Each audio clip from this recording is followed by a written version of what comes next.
This is the second major figure in the White House or a close confidant of the president taping him when he didn't know it. Of course, you remember the president's personal lawyer, Michael Cohen. Of course, he was taping him left and right. Why does this happen? What does it portend? The former Romney campaign policy director, Lanhee Chen. We've also got GOP fundraiser Noel Nikbor.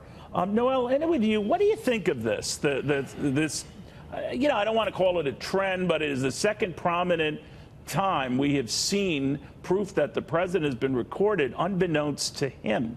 We've in the past heard of presidents like Richard Nixon and Lyndon Johnson and John Kennedy recording unbeknownst to those who were visiting them. But this is a whole switcheroo on that. Yeah, this is very strange. It's a very strange deal that Donald Trump has people that are very close to the vest. His own personal attorney that's supposed to be on his side taping the conversations. Then on the flip side, you have Omarosa, who knew him back in the Apprentice days, that really Trump gave her start, her claim to fame. And then she turns around and she's got recordings of him. It's just all really strange. The only thing that I will say is, I think as far as this, damaging the White House or the administration or Trump in general, I think the public, I think that we're so used to things. There's been a big revolving door, Scaramucci, Sean Spicer. There's been a lot of people going in and out of the White House. So I think we're all a little immune to hearing people, coming and going. So at least that's okay. And I think there are other headlines that are going to be a lot more important in the days to come than Omarosa and her, her unhinged book. And I really think that a lot of people that are Trump supporters, that very serious base, they have already written Omarosa out. They have written her off because they feel like Donald Trump has been betrayed and they love Donald Trump and that is his solid base. So I think that if she's out and he doesn't like her and he's already nicknamed her wacky, I think his base has already written her off.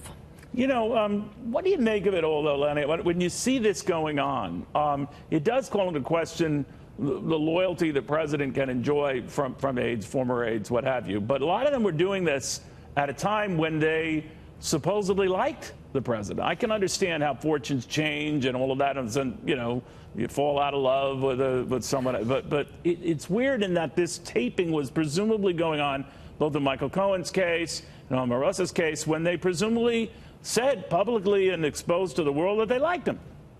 Yeah, I mean, it goes in my mind to some basic character flaws in whether it's Michael Cohen or Omarosa, them doing this. I mean, the Omarosa case, Neil, is particularly problematic. This notion that she clearly took a cell phone into a place where you're not supposed to take one. When you go into the West Wing of the White House, you're supposed to lock up your personal cell phone in a locker they have right at the entrance out of the West Wing.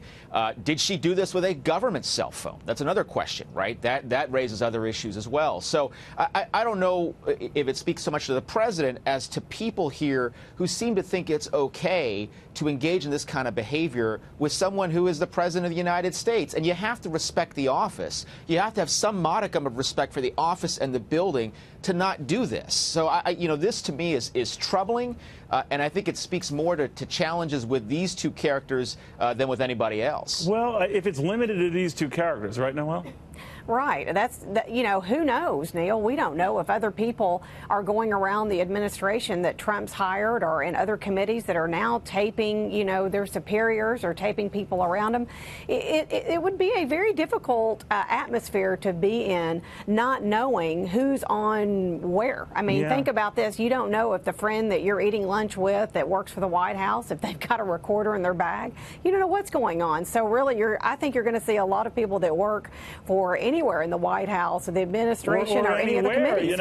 Or anywhere, Lenny. I'm immediately saying, I was mentioning this to my staff earlier today, that it's open season on recorded conversations now. I think as if it weren't already going on, it's exposed that if it can happen at the White House, it could be happening a lot more places. True. Not very good. No, and the tough part of this, certainly the president is going to have challenges if there are recordings out there.